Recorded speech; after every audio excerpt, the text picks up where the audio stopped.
যে আজকে আমরা শেখ হাসিনার মামলায় চতুর্থ দিনের মতো প্রসিকিউশন পক্ষের যুক্তিতর্ক উপস্থাপন অব্যাহত রেখেছি। আজকে শেখ হাসিনার মামলায় যে তথ্য, বিশেষ করে যে বিষয়গুলোকে আমরা তুলে ধরার চেষ্টা করেছি, যদিও লাইভের মাধ্যমে আপনারা দেখেছেন,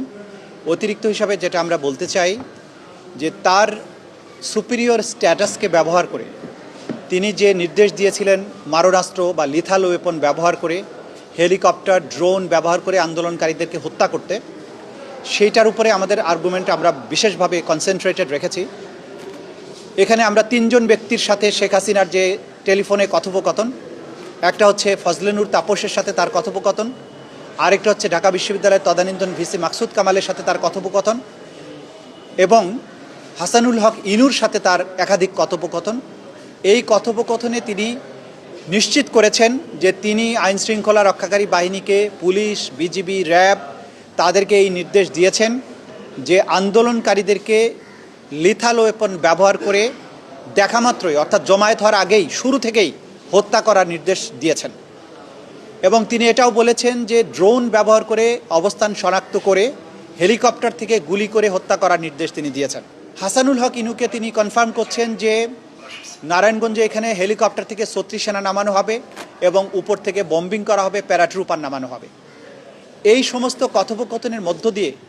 হত্যাকাণ্ড সংগঠিত করার, অর্থাৎ সারা দেশব্যাপী ওয়াইড স্প্রেড এবং সিস্টেম্যাটিক যে অ্যাটাকের কথা আমরা বলছি, সেটি সংগঠনের জন্য সুপিরিয়র অবস্থান থেকে তার সরাসরি নির্দেশ প্রমাণিত হয়েছে। আমরা আর্গুমেন্ট করেছি তার যে এই টেলিফোনিক কনভারসেশন, সেগুলো তার সঠিক কণ্ঠ কিনা নাকি এআই জেনারেটেড, সেই বিষয়ে আমরা বক্তব্য রেখেছি। আমরা খুব পরিষ্কারভাবে দেখিয়েছি বাংলাদেশের সিআইডি, ক্রিমিনাল ইনভেস্টিগেশন ডিপার্টমেন্ট, তারা ফরেনজিক টেস্ট করে বলেছেন এই কণ্ঠস্বর শেখ হাসিনার, এবং তার সাথে যাদের কথা হয়েছে ফজলে নূর তাপসের কণ্ঠস্বর তারা নিশ্চিত করেছেন, হাসানুল হক ইনুর কণ্ঠস্বর তারা নিশ্চিত করেছেন, মাকসুদ কামালের কণ্ঠস্বর তারা নিশ্চিত করেছেন। এবং এই আলাপনটা, এটা যে আর্টিফিশিয়াল ইন্টেলিজেন্স দ্বারা করা হয়নি, সেটিও তারা নিশ্চিত করেছেন। এডিশনালি বাংলাদেশের বাইরের দুটি প্রতিষ্ঠান, বিবিসি এবং আল জাজিরা, বিবিসি তারা একটা আলাদা ফার্মকে এনগেজ করে এই কণ্ঠস্বরগুলো এআই জেনারেটেড কিনা সেই ব্যাপারে তারা পরীক্ষা নিরীক্ষা চালিয়েছেন এবং তারা কনফার্ম করেছেন এটি শেখ হাসিনার কণ্ঠ, এটা এআই জেনারেটেড না, এই কনভারসেশনগুলো জেনুইন। এটার বাইরে আমরা এই অর্ডারটা যে সত্যিকার অর্থে তিনি দিয়েছিলেন সেই ব্যাপারে পুলিশ বাহিনীর তদানীন্তন যিনি প্রধান, তিনি সরাসরি কোর্টে সাক্ষী দিয়ে বলেছেন